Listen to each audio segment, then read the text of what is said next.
أنا اسمي ياسين، شاب عادي زي أي حد، ساكن في القاهرة وبشتغل في مكتب ترجمة صغير في وسط البلد.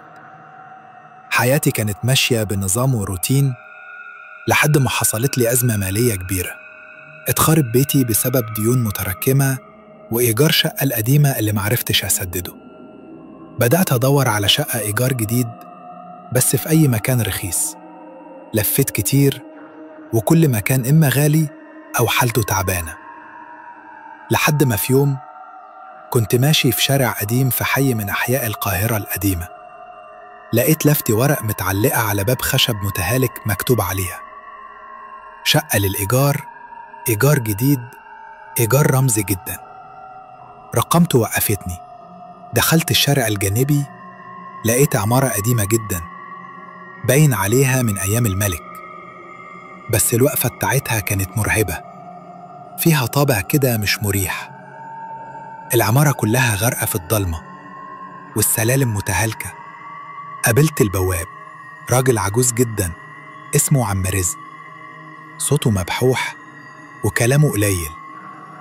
قال لي الشقة دي فاضية بقالها 7 سنين، آخر واحد سكن فيها خرج بعد أسبوع، بس خرج لوحده من غير حاجته.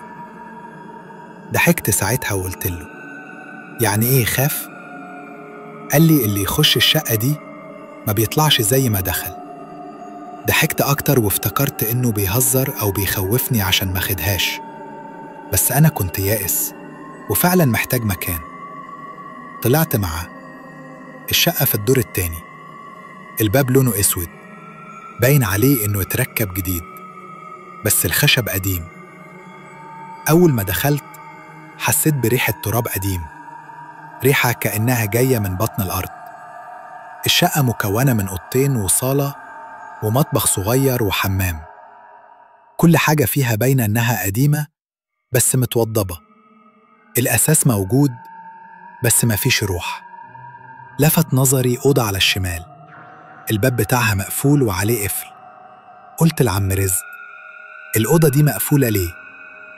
قال لي دي ما تتفتحش، كده كده مش هتحتاجها. قلت له يعني إيه؟ مش من حقي أفتحها؟ رد وقال لي: الشقة كده، تاخدها كده، تفتح القفل مش هتعرف تقفله تاني. سكت ووافقت. قعدت أول ليلة وكنت حاسس بحاجة غريبة، مش صوت معين بس إحساس كأن حد بيراقبني. كل لما أحاول أنام أحس إني مش لوحدي. الليلة التانية صحيت على صوت كأن حد بيتنفس جوه الأوضة المقفولة. الصوت كان واضح، بطيء وتقيل، كأن في كائن عايش هناك. من بعد الليلة اللي شفت فيها بل جوه الأوضة بقيت كل يوم بصحى على حاجات مش مفهومة. في الأول كنت بقول ده خوف، توتر، بس اللي شفته بعد كده مفهوش تفسير. صحيت في يوم لقيت باب الأوضة المفتوحة شوية بس القفل لسه راكب. حاولت أقفله تاني، القفل ما بقاش يركب، وكل ما أحاول أقرب حس برجلي بترتعش، كأن في حاجة جوه بتتنفس ومستنية. ركبت القفل بأي شكل وقلت لنفسي: أنا اللي بتهيألي، الشقة دي ضغط عليا. بس بدأت ألاحظ حاجات في المراية مش انعكاسي. كنت كل يوم الصبح أول ما أبص في المراية ألاقي وشي مجهد، تعبان أكتر من الطبيعي. بس في مرة لمحت نفسي في المراية واقف وأنا بتحرك بعيد عنها، يعني الانعكاس اتأخر. مرة تانية لقيت في المراية إيد بتسحبني من ورا، ولما لفيت مفيش حاجة. بدأت أدور في جوجل، كتبت صوت نفس من أوضة مقفولة، شبكات تظهر فجأة، انعكاسات غريبة. كل اللي لقيته كان تحذيرات: لو سمعت نفس اهرب، لو شفت انعكاس غريب ما تبصش تاني، لو لقيت باب مقفول لوحده ما تفتحوش. لكن أكتر حاجة خوفتني يوم ما الكهرباء قطعت والنور اشتغل تاني، بس مش في الشقة كلها، بس في الأوضة. والنور كان كأنه شعاع واحد طالع من فتحة في الحيطة. رحت جايب الكشاف ودخلت أشوف فيه إيه، بس كل ما نور الكشاف يدخل الأوضة يحصل تشويش في النور يطفي ويسمع صوت زي الصدى. افتح الباب وافهم. اتسمرت في مكاني، وأول ما خطيت خطوة لورا سمعت صوت خربشة، كأن في ضوافر على الأرض وحد بيزحف. طلعت أجري، نمت في الصالة. صحيت على صوت الباب بيتقفل لوحده. اليوم اللي بعده لقيت كاميرا اللابتوب منورة بس الجهاز مقفول. فتحت، مفيش حاجة شغالة. بس بعد 5 دقايق جالي على سطح المكتب فيديو مسجل. شغلت الفيديو، لقيت نفسي نايم في الصالة بس وشي مش باين، ملامحي ممسوحة. وفي آخر الفيديو الكاميرا بتتحرك من غير ما حد يمسكها وبتبص للباب المقفول، ويظهر على الشاشة جملة مكتوبة: كل اللي دخل لسه جوه. أنا لحد دلوقتي مش متأكد إذا كنت بصحى فعلا ولا كل ده بيحصل وأنا نايم. بس بعد اللي حصل قررت أسيب الشقة. بس لما لميت حاجتي ونزلت لقيت عم رزق واقف تحت. سألني: رايح فين؟ قلت له: ما أقدرش أكمل، البيت ده مش طبيعي. قال لي وهو بيبص لي بنظرة جامدة: أنت خلاص دخلت، البيت مش هيسيبك. ما صدقتوش ومشيت. رحت عند صاحبي أيمن، قلت له اللي حصل. ضحك وقال لي: عقلك بيتهيألك، تعال نام هنا الليلة وخلاص. بس أول ما فتحت الموبايل جالي إشعار من تطبيق أنا ما حملتهوش: Mirror me is active.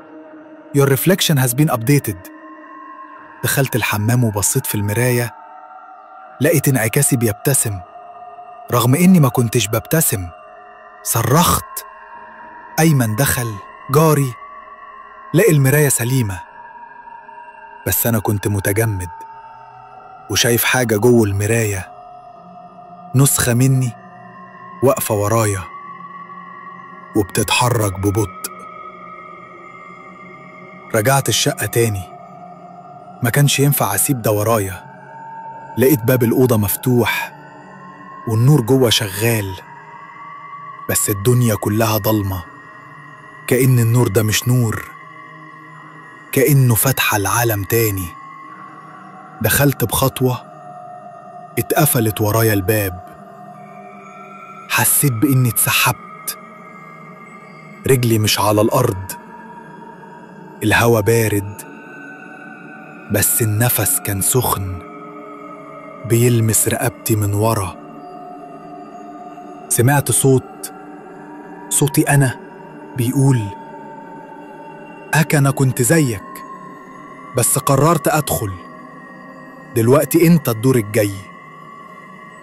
النور انطفى، ولما رجعت تاني كنت في الصالة، بس اللي نايم على الكنبة كان أنا بنفسي، نايم وبيتنفس. جربت أتكلم، صوتي مطلعش. جربت ألمسه، إيدي عدت من جسمه كأني شبح. من ساعتها أنا بشوف كل حاجة بس محدش شايفني. أنا اتحبست، والنسخة اللي خدت مكاني هي اللي بتكمل حياتي.